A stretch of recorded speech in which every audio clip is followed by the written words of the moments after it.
Desligue o ruído e conecte-se aos factos. Temos 10 estadias num dos hotéis de luxo Alma Lusa na Comporta. 2 adultos, 2 noites. Assine hoje o Observador com até 58% de desconto e habilite-se a ganhar. Tudo em observador.pt.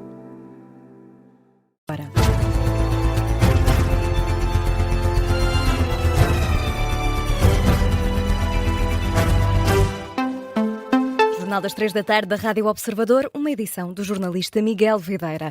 Miguel, está agendado para esta hora o arranque da sessão plenária no Parlamento. Começa com um debate de urgência pedido pelo Chega, que defende a necessidade de avançar com novas medidas de apoio a famílias e empresas para fazerem face ao aumento dos custos que decorre da guerra no Médio Oriente, por exemplo, com combustíveis.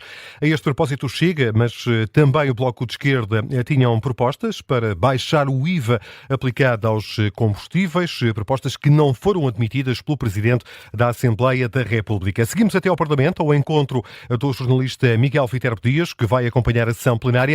Miguel, o que levou a Guiar Branco a rejeitar as iniciativas de Chega e Bloco? E, na verdade, Miguel, o número já subiu para 3, porque também a da Iniciativa Liberal foi rejeitada.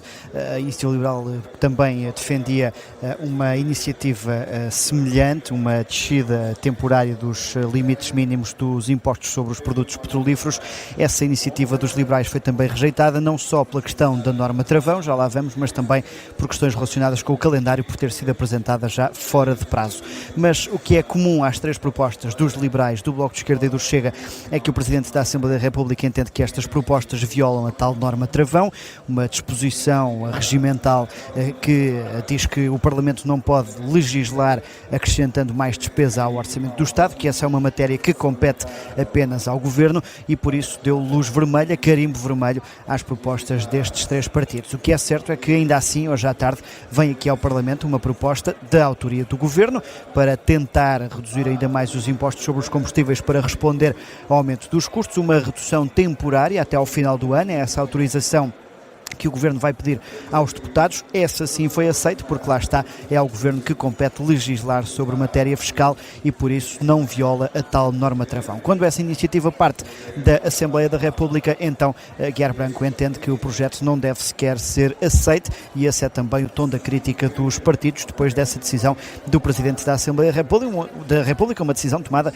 até um pouco à distância, porque Guiar Branco está numa visita à China e, portanto, a decisão foi tomada com base também nos pareceres técnicos do gabinete do Presidente do Parlamento. Ainda assim, hoje, esta tarde, vai ser discutida essa redução ou tentativa de redução do imposto sobre os combustíveis até ao final do ano, para responder a um aumento que não tem parado desde o início da guerra no Médio Oriente. Para além desta questão específica dos impostos sobre os combustíveis, também medidas mais amplas vão aqui ser trazidas, pelo menos é essa a iniciativa do Partido Chega ao convocar este debate de urgência que vai começar dentro de poucos minutos e que contará também com uma larga presença do Governo. Estão por aqui 3 secretários de Estado, um da Economia, outro da Energia, para dar resposta a esses tópicos que mais têm preocupado os partidos nos últimos dias. E tu, aqui estarás na antena do Observador para nos dar conta dos argumentos esgrimidos aí no hemiciclo, onde estará prestes a começar este debate. Arranca, como disse, com este debate de urgência pedido pelo Chega, que quer medidas adicionais para ajudar famílias e empresas a enfrentarem o aumento do custo de vida, muito em particular o aumento dos combustíveis, uma consequência da guerra no Médio Oriente. E é um debate que coincide precisamente com uma descida acentuada do petróleo e o gás natural, Miguel. Sim, a reboque do cessar-fogo de 2 semanas anunciado ao final da noite de ontem por Donald Trump. Nesta altura, o barril de Brent, que serve de referência para Portugal, está a ser negociado a $92, uma descida de quase 15% face à sessão de ontem. No caso do gás natural, a descida é ainda mais acentuada, quase 19%. O metro cúbico está a ser vendido a €43,5. Mas há outros aumentos e este é um aviso da Ministra da Saúde.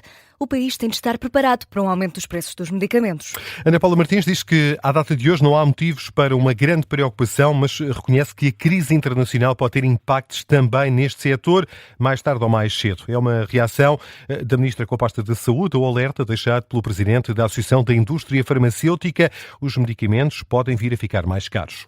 Uma grande terça-feira. É assim que o Presidente da República reage ao cessar-fogo no Médio Oriente. Ao terceiro dia de presidência aberta, desta vez em Penela, no distrito de Coimbra, António José Seguro reagiu com entusiasmo ao anúncio que, como disse, chegou ontem à noite e espera que seja apenas um passo para uma paz que se quer duradoura. Fiquei muito satisfeito com o cessar-fogo e formulo um desejo, que este cessar-fogo seja mais do que isso.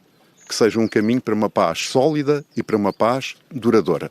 E ele também demonstra uma coisa muito evidente, é que as guerras não são solução.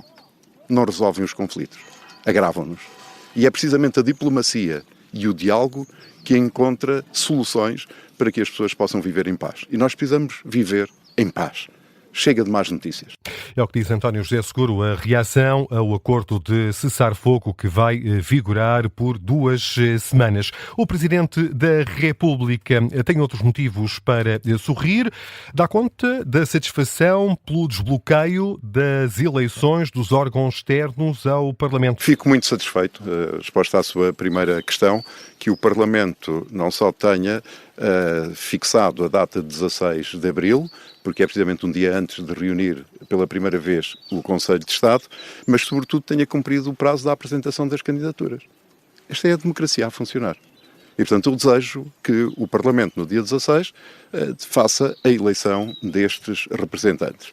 E também vi com agrado as notícias que me chegaram, no sentido de perceber que há um princípio de convergência das forças políticas representadas no Parlamento, de modo a que também a eleição para o Tribunal Constitucional possa ocorrer. Ora, isso deixa satisfeito um Presidente que preza a estabilidade. Com motivos para sorrir. Para a próxima semana fica a promessa do chefe de Estado de que vai nomear os 5 nomes a que tem direito para o Conselho de Estado. A primeira presidência aberta de António José Seguro segue a todo o gás. Na próxima hora tem um almoço com agricultores em Sor. Marcam presença o Ministro da Agricultura e também a Presidente da Câmara Municipal de Coimbra, Ana Abrunhosa.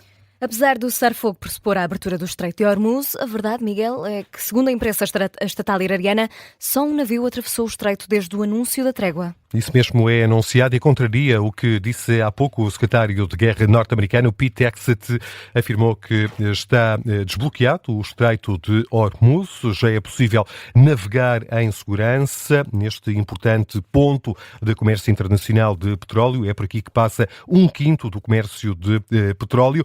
Ora, Pete Hegseth, nesta conferência de imprensa que decorreu na Casa Branca, disse também que Donald Trump fez história e que os objetivos da Operação Fúria Épica foram alcançados. O presidente Trump fez história e nenhum outro presidente demonstrou esta coragem e determinação. O presidente forjou este momento. O Irão implorou por este cessar-fogo e todos nós sabemos disso. Sob qualquer ponto de vista, a Operação Fúria Épica dizimou as Forças Armadas do Irão e tornou-as ineficazes em combate durante os próximos anos. Em conjunto com os nossos parceiros israelitas, as Forças Armadas americanas alcançaram todos os objetivos conforme o plano, dentro do prazo, exatamente como previsto desde o dia 1. A Marinha do Irão está no fundo do mar. A Força Aérea do Irão foi aniquilada. O Irão já não tem defesa aérea. Os céus iranianos são nossos. Foi o que disse há pouco a Pete Hegseth, o secretário de Guerra norte-americano, contraria o entendimento do regime iraniano, entende o regime de Teherão que os Estados Unidos e Donald Trump, muito em particular, tiveram de recuar. Falam numa vitória em toda a linha do Irão. Olhamos agora para o desporto neste Jornal das 3. O Futebol Clube do Porto joga já amanhã a primeira mão dos quartos de final da Liga Europa, Miguel. Sim, e o adversário é a equipa britânica do Nottingham Forest, treinada pelo português Vítor Pereira. Francesco Farioli considera que os níveis de confiança da equipa mantêm-se elevados, apesar do empate na última jornada frente ao Famalicão. Na antevisão, o encontro frente aos ingleses do Forest, o técnico azul e branco diz que os jogadores vão ter de dar o máximo para conseguir a vitória. O Nottingham Forest não vai ser pera doce. Amanhã o Vítor Pereira vai preparar a equipa para dar o máximo. Temos de estar absolutamente prontos para competir na nossa melhor versão e devemos estar atentos à qualidade da equipa e do treinador adversário. Como o Seko Fofana disse antes, eles estão num momento muito positivo desde que o Vítor chegou. As qualidades individuais do adversário vão obrigar-nos a colocar a nossa melhor versão em campo. Is going to force us to put our best version on the pitch. Há uma boa notícia para Francesco Farioli. Rodrigo Mora já recuperou da lesão do último encontro. Pode ir a jogo amanhã. A partida tem início às 20h. Tem arbitragem do italiano Marco Guida. Há relato em direto aqui na antena do Observador para acompanhar a par e passo esta odisseia do Porto na Liga Europa. 3h10. Miguel Videira, é tempo de olharmos para as notícias de âmbito local. As manhãs desportivas, não da Rádio Observador, mas de Fernão Ferro, regressam com uma ação já no próximo sábado. Ao longo da manhã, os participantes podem contar com diferentes atividades, caminhadas, aulas de grupo, por exemplo. Conta com o apoio da Câmara Municipal do Seixal e da Junta de Freguesia de Fernão Ferro, um reforço na aposta do Conselho em atividades acessíveis e gratuitas à população.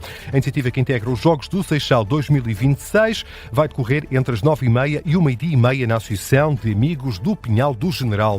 A Câmara de Sintra vai investir cerca de 12 milhões de euros na aquisição de 42 caminhões para a recolha de lixo. O anúncio foi feito pelo Presidente da Autarquia, Marco Almeida, acrescenta que é o maior investimento feito neste mandato. Em declarações à agência Lusa, o autarca frisa que os esforços dos trabalhadores têm sido exemplares e entende que a constante avaria dos equipamentos não ajuda à situação no concelho, onde no ano passado foram recolhidas cerca de 202 mil toneladas de lixo. A Assembleia Municipal de Orem promove no dia 17 a 8ª edição da Assembleia Jovem de Orem. A edição deste ano assinala os 40 anos da adesão de Portugal à União Europeia. Os participantes vão apresentar e debater propostas no âmbito do tema Oportunidades e Desafios para os Jovens de Orem. O município de Ovar volta a contar com o Festival Ovar em Jazz. O cartaz conta com nomes como o percussionista romeno Mário Spreda ou o contrabaixista português Carlos Bica. A edição deste ano leva também diferentes espaços do Centro de Arte de Ovar, a Orquestra de Jazz do Hot Club de Portugal, com o saxofonista norte-americano John O'Gallagher. O festival decorre até 11 de abril. Os bilhetes começam nos 5 euros. O passo geral custa 25, sendo que há várias atividades gratuitas ao longo dos 4 dias. As notícias de âmbito local. A fechar o Jornal das 3 da tarde foi a atualização de notícias na Rádio Observador, pela voz do jornalista Miguel Videira.